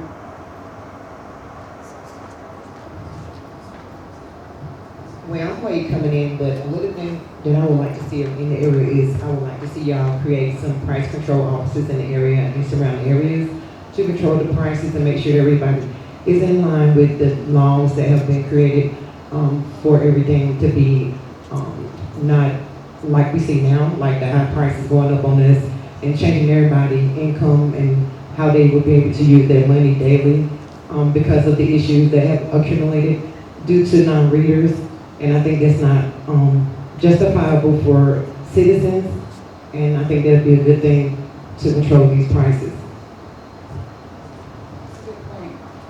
And we'll also, with the prices, and I know you said we're spending the money, with our incubator opening in 2 months, we'll have workshops as well. We're thinking about partnering with Regions Bank or, Truist to come in and just give classes on what's going on in the economy and how can you save your money and use your dollar and the value of your dollar. So that's a good point. Just a little insight about the price control offices. They'll be able to control oversight on like gas stations. Like you said, they have too many gas stations. We can take some of those gas stations and make those price control offices. And also, it would create jobs for people in the region to be able to have a job and even oversight of these things, the issues that we see today going on in our community and surrounding areas. So I think that'll be a good thing for y'all to put into consideration to take control over that. Thank you, Greg. Thank you. Anyone else?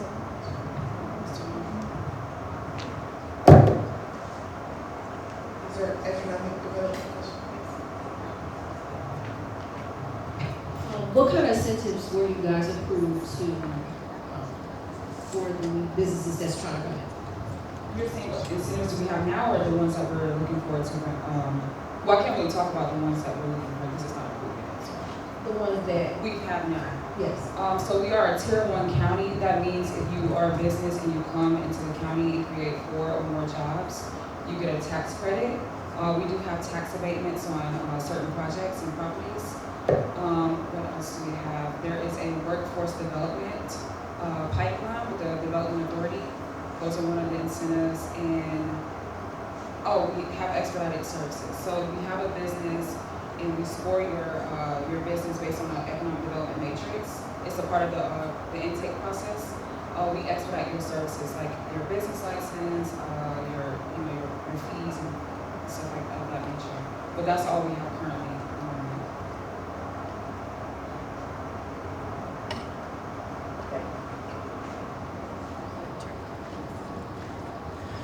Okay, so someone mentioned earlier that some of the children today, they are choosing not to go to college, which is fine, right? But what kind of option are we giving them to train them to, let's say, trade schools? I haven't seen a trade school in Clayton County. If there is one, I don't know where they are. Because those children need to be prepared. They need to be trained to become whatever they choose to prepare them for the future. So that's a good point. I can give you an example. Two of our partners is Atlanta Tech and Clayton State University. So we work really close with them to create a workforce pipeline. So we had a project that came in a year and a half ago that needed talent, and the age requirement was 17 and above. So we talked to Clayton State and Atlanta Tech, and they actually created a course in the school or the university for the students to learn the trade that they're looking for. And it was like a 3 to 4 month program. And so those students were able to get a guaranteed job just by doing that program. So we're trying to do more stuff like that as well, and also work with the Development Authority on that behalf on the workforce programs. So we're working on that as well, because that's really important. Yes. Any more questions? Piggyback on what she just said, Goodwood Industry, they have training centers, huge training centers. Is that something you guys might consider in the future for this community? Training centers for workforce? Yes. I haven't thought about that, but that's a good point. I haven't thought about that. Thanks. Okay, thank you for that comment. Did you have a comment?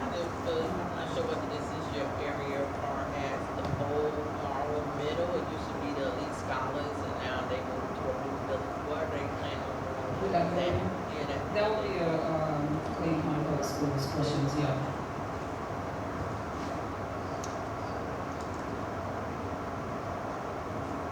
Can you go back to the slides?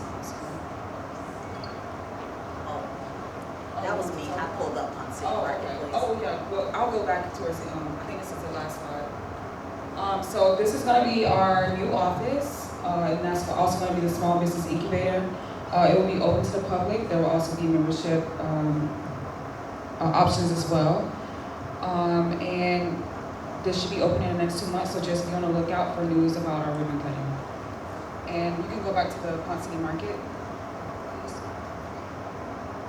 Thank you, Len. So if you haven't been to the Ponce City Market or Krog Street Market, those were all industrial sites. But they changed it and made it into a mixed-use site, retail, restaurant. Can you go down a little bit, I'm sorry. So right here, you see that green space? So they use the green space. They even have housing on the top, and there's a rooftop with retail. It's like a small mini theme park right here. There's like, golf course, a mini golf course. There's more than 10 restaurants inside and retail on the side as well. And then with this development, it brought in so much housing like around the area. Housing, more stores, more shops, grocery stores. I think they're down the street is Whole Foods or Publix? Yeah, Whole Foods, yeah. So something like this in Clayton County would really change the aesthetic of the county. So that's what we're looking to do. And that's all I have for you today. Thank you, and if you want my contact information to leave any more, or you have any more questions or want to leave comments, that's all fine. I'll just leave them on the table in the back. Thank you all. Thanks, Kayla. So I wanted Kayla to come out and to speak because we normally have folks from community development that talk about our ongoing projects. They talk about what are the projects that are coming to Clayton County now, what projects are scheduled to come to Clayton County within the next year or 2 years, or we talk about groundbreakings. But the Office of Economic Development, what they do is more future planning, right? It's the vision of what is Clayton County going to look like in the next 5 years, in the next 10 years.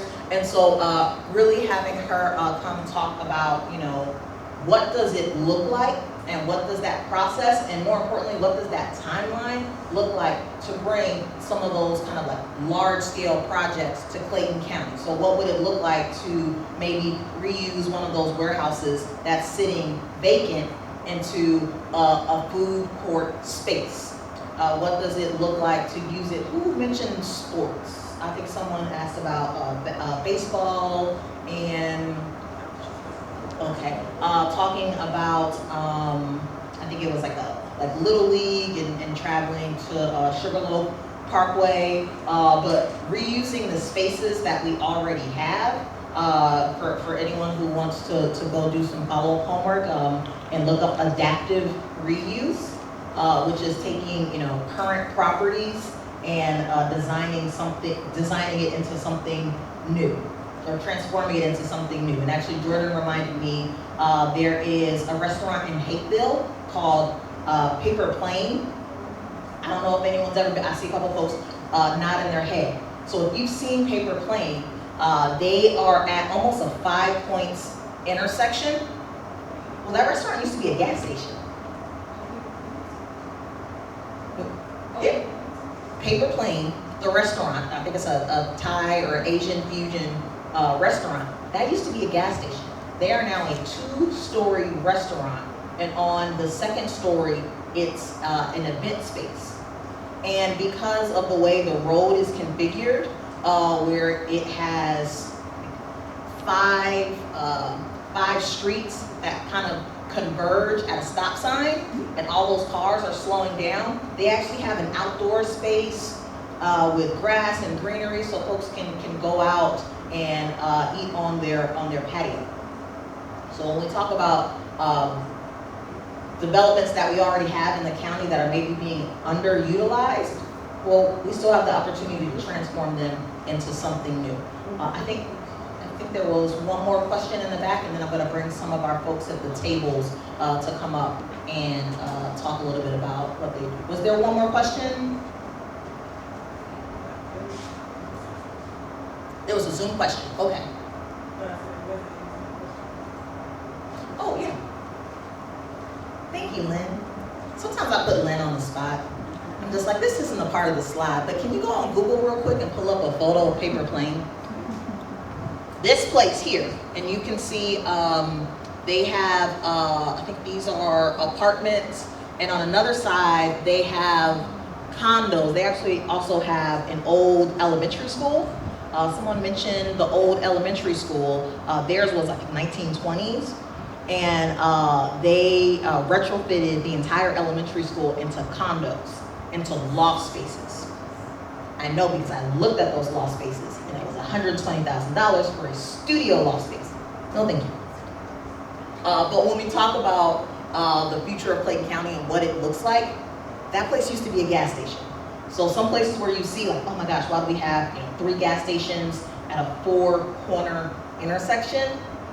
We can do something with, perhaps one of those developments. I can't make any promises because I don't own that land, but maybe that's a conversation with economic development to talk about incentives and, how do we transform an area. So I am going to bring up our Rebecca James from the headquarters library. And we'll hear from elections and representative from Congresswoman Nikema Williams' office, and code enforcement is gonna get me. They're gonna come ticket my house because I have a whole slide for you all, and I did not invite y'all to come up and speak. So let's have Ms. Rebecca James from library, and then we'll hear from code enforcement. Because I know y'all have code enforcement questions. Don't we all? I am Rebecca James. I'm one of the assistant directors for your Clayton County library system. I do ask, who has a library card? Good, you're not on camera, so thank you for supporting us. Thank you for using the resources. Please remember that your library card, which might look like one of these, a Pines card, this is your tax dollars at work. For instance, I want to highlight, somebody had asked about workforce development. The library has a program called Interplay Learning.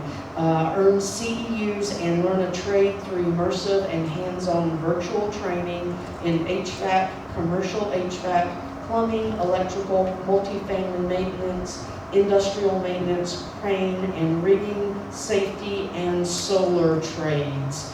That is available with no cost to you through the Clayton County Library System. Please contact us if you or someone you know is looking for skills training. If they complete it, I don't know what the actual grading system is, but if that gets completed, they will actually get certification in those trades without having to spend any money because your tax dollars have already paid for that for them. Anyone looking to do any continuing education classes in something, maybe for your job or to find another job or just for entertainment purposes, we have something called Universal Class. We also pay for this subscription so that you don't have to pay $75 to $250 for an Adobe Acrobat class, but if you complete it in 30 days, you get your certification that is nationally recognized. Please don't go to universalclass.com because they will charge you. Get to it through the library's website. For those of you who have young people in your family, we have just subscribed to the ABC Mouse, the home edition, which means that if you've been paying monthly or yearly to have ABC Mouse access for a young person in your family, please get rid of that subscription and come to the library and do it through us because this will be free, but free right now because your tax dollars have paid for it. Summer is coming up. Our theme is Honor the Story. We have programs, events, everything you can think of for all ages, the reading incentive programs. Make sure you come come to our table, get flyers. These are our kickoff parties. Each of our 6 libraries will have kickoff parties in toward the end of May and beginning of June. Everything we do is free for you because you've already paid your tax dollars for us. And if you've got young people in your family, we also, each of our libraries are summer food lunch sites. This is free. Anyone from, I had a child care director inform me today, they have to be at least 1 year old, up to 18 to get free lunch. And if you know anyone who is an adult with special needs, they can also get the free lunch program at each of our libraries also. There's so much. You've already paid for it. Please take advantage of it and spend time with us at the library. Thank you. I think the librarians at headquarters in Morrow and Forest Park, y'all know that my happy place is the library. It's actually practically my second office. It is. Come join her for knit and chats at our libraries. Yeah, well, for Earth Day in April, we're actually not going to be at the library this month. We're going to be at Reynolds Nature Preserve. Yay! Which is an incredible resource and also paid for by your tax dollars. And I highly recommend everyone come visit Reynolds Nature Preserve either during Knit and Chat on April 14th or otherwise. I am going to have code enforcement come up. Oh, lies. Elections is going to come up. So when I say I just do what the departments tell me to do, they said that they're going to. Come on, Mr. Well. Hey, how y'all doing today? I'm here to start with election registration for Clayton County. I'm here to let you all know you all have advanced voting coming up April the 27th through May 15th. Election day is May 19th. This is the primary. Also, I will speak for myself. We are doing deputy training, registered training.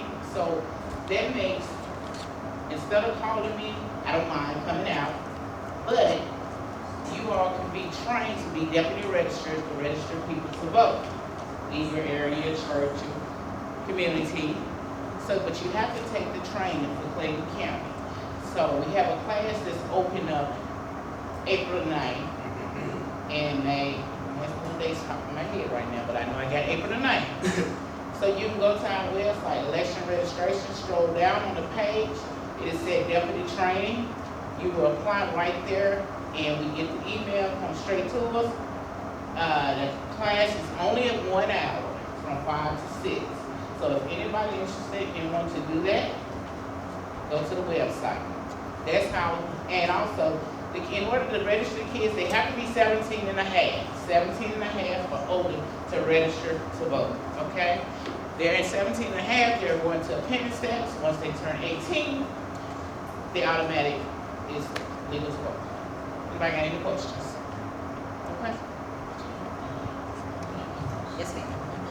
Thank you, elections. And all of those dates and information is available at the flyers on the elections table in the back, as well as the library has flyers about all of those, I'll say free resources, but I'll rephrase it and say resources that you all have already paid for.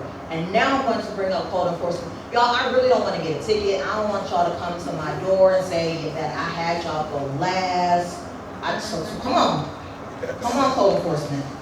We actually have a new supervisor with our residential code enforcement. We have Mr. Supervisor Hollowell. We do have a slide.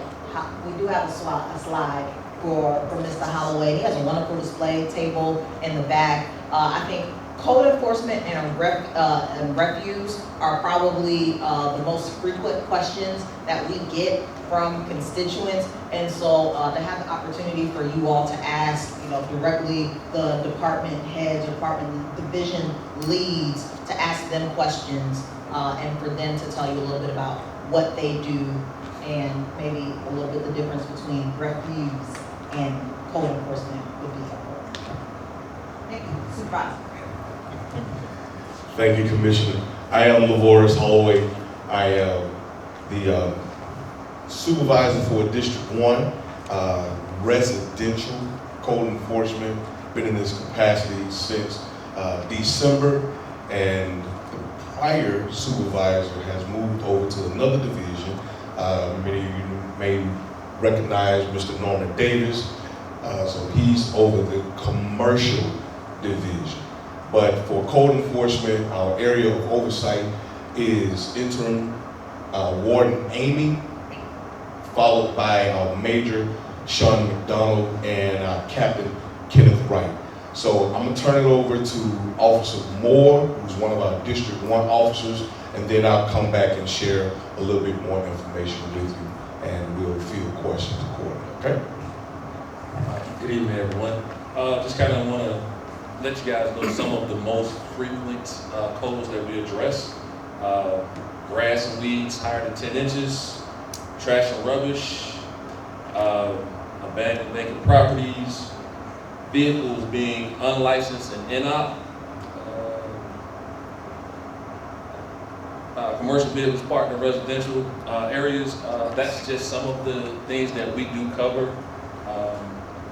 That there are some more, but don't have time to kind of go into. Yeah, we don't have the time to kind of go on all of those. But if you have any questions, we'll be in the back. You see our information on the board. Feel free to give us a call. I'll see your questions.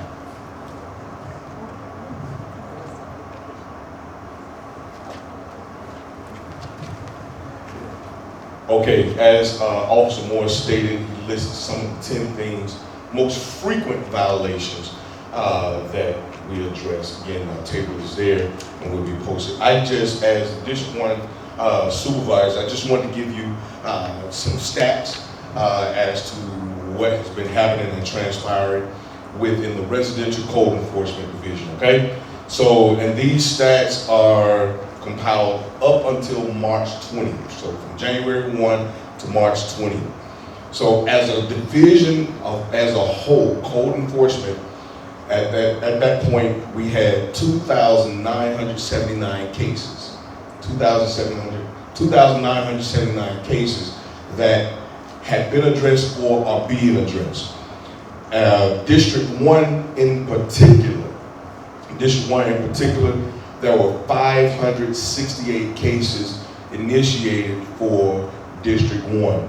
Out of those 568, 468 were addressed and closed, which means that officers went out there, we addressed it, and compliance was rendered. Okay, so that's a good number there. Good. 75% clearance rate. 75% clearance rate? Yes, ma'am. Yes, ma'am.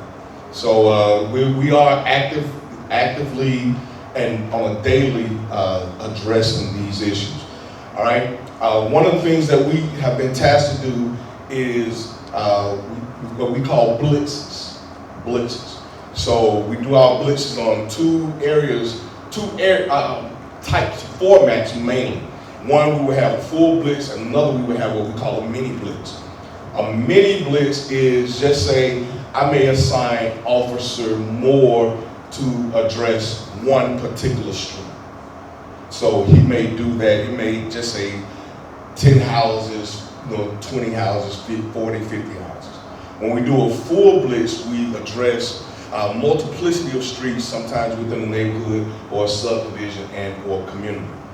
So again, up until, actually I revised this last week, here are a couple of areas that we address. The Elizabeth Park community, that's John Arnold. We address 61 properties. Amblewood Estates, that's Pawnee Drive, Crow Court, Blackfoot Lane, some of those areas over there. That's 223 properties we address. South Bend and South Briar neighborhood, Vincent Drive, Scott Drive, David Drive, Shield Crestway, those were 158 properties. Biscayne, I heard someone talk about Biscayne. There's 60 properties that we addressed over there. That was Biscayne Boulevard and Charlotte Point. Wynwood's neighborhood, we just did this on Tuesday. As a matter of fact, that's Carson Court, Lanier Place, Willoughby, Melandry, those areas, Fleming, that were 214 properties. So those properties, we sent our division out, whether on a larger scale or 1 or 2 officers to address. What constitutes a blitz are areas that we see are of high concern with violations, and areas that come in as a request. Somebody may call and say, hey, I would like to request a blitz for my particular area. We'll kind of ask you, some questions. What are the frequent violations that you see and areas of high concern, and then we will schedule those blitzes.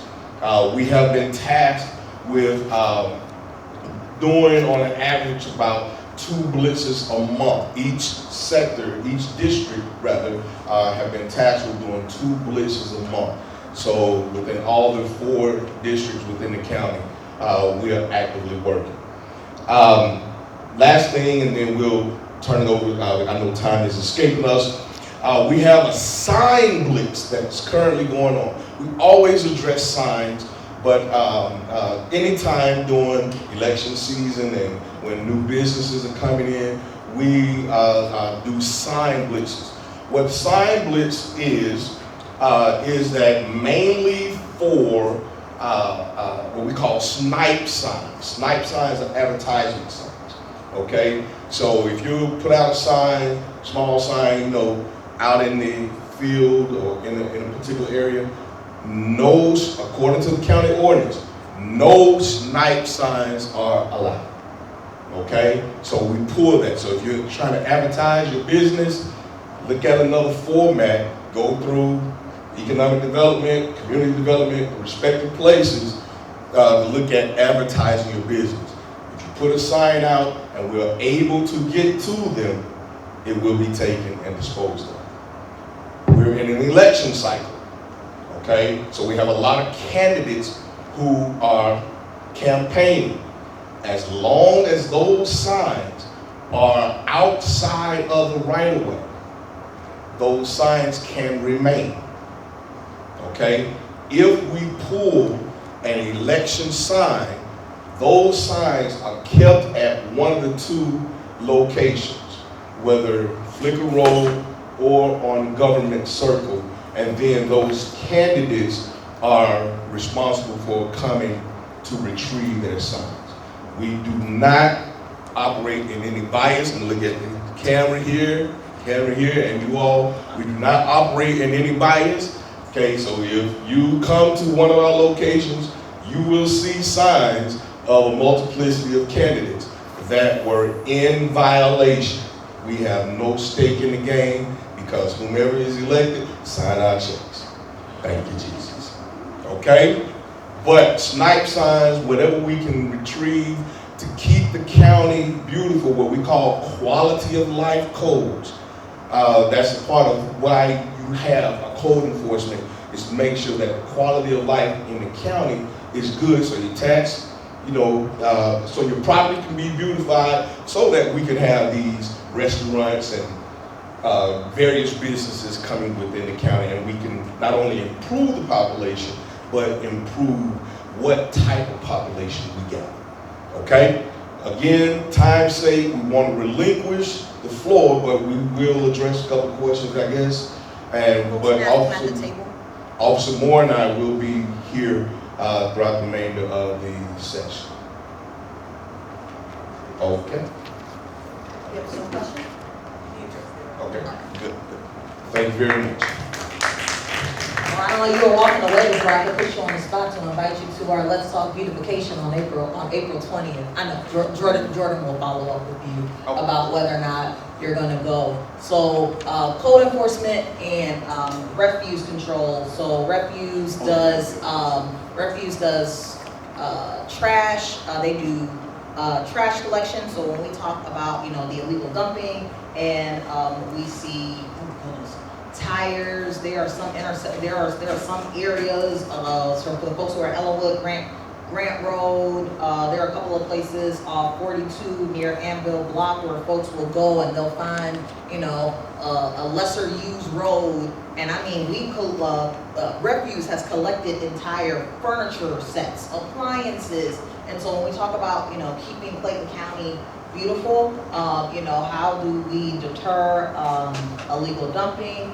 There's actually a trash amnesty day that will be in District 1. That's going to be on April 18th at the Carl Rodenizer Center, so that if folks have items at their house that they want to drop off, you don't have to leave them on the side of the road. It is a day where you don't need to go to the landfill. You can actually just go over to the Carl Rodenizer Center on Saturday, April 18th, and drop off those items. So that is one part of keeping Clayton beautiful, but the other part of that is being able to plant wildflower gardens in our community. I'm surprised I didn't hear anybody talk about artwork or murals, but if you go to other cities, Hapeville, College Park actually just unveiled a new mural, but those are some of the things that keep a county or city beautiful and vibrant. So not only the work that code enforcement does in the residential and the commercial areas, what Reaves does, what our folks who maintain the grass on county properties, but what they do, but also how do we beautify the county and how do we expand what the county looks like outside of just maintenance. Because y'all do the maintenance. I mean, 75% clearance rate. Y'all are doing the maintenance. And so now we can focus on how do we beautify? How do we add flowers? How do we add color? How do we add vibrancy to the county? And I know we have about 15 minutes. We have about 15 minutes left. So I know Supervisor Holloway, you and Officer Moore will be taking questions at the back table. We also still have our library services, elections offices, and our representative from Congresswoman Nikema Williams' office. I also want to give folks time and opportunity. We have folks who are already participating in kind of this interactive activity that we have to your right. I'm going to give Jordan a shout out for collating all of the photos. When I say I have an entire folder of photos on my phone of houses as I travel around Atlanta, or I think there's one photo up there that's from Chicago, and just taking photos of housing so that you all can see some differences in houses, and then we can go back and talk to community development and say, hey, these are the type of houses that we want economic development to attract, so that we, the community, are telling developers what we want to see in the county. But for us as the Board of Commissioners to tell the developers and to have economic development, tell developers what we want, we have to hear from you all first. So I'm going to close here. We're going to have this slide up with Jordan and I's contact information, and I will be walking around answering questions, but I want to have an opportunity for folks to talk with the folks who are at the tables, libraries, elections, Congresswoman Nikema Williams' office, as well as our housing variety in the back, and our comprehensive transportation study. We still have our interim director, Keith Rowland, here. We have some folks from community affairs from the police department, as well as code enforcement, who you all have heard from. So thank you all who have joined on Zoom. I hope we addressed all of your questions, answered all of your concerns, and thank you again to our comms and IT department for recording this and making sure that folks who couldn't attend in person will still have the opportunity to view at a later time. So again, my name is Alaina Reaves. I'm your District 1 Commissioner, and I'm so glad to have you all at the first Town Hall of 2026. And we have the next one scheduled for June, and we'll get that date to you as soon as we have it scheduled. Y'all have a good night.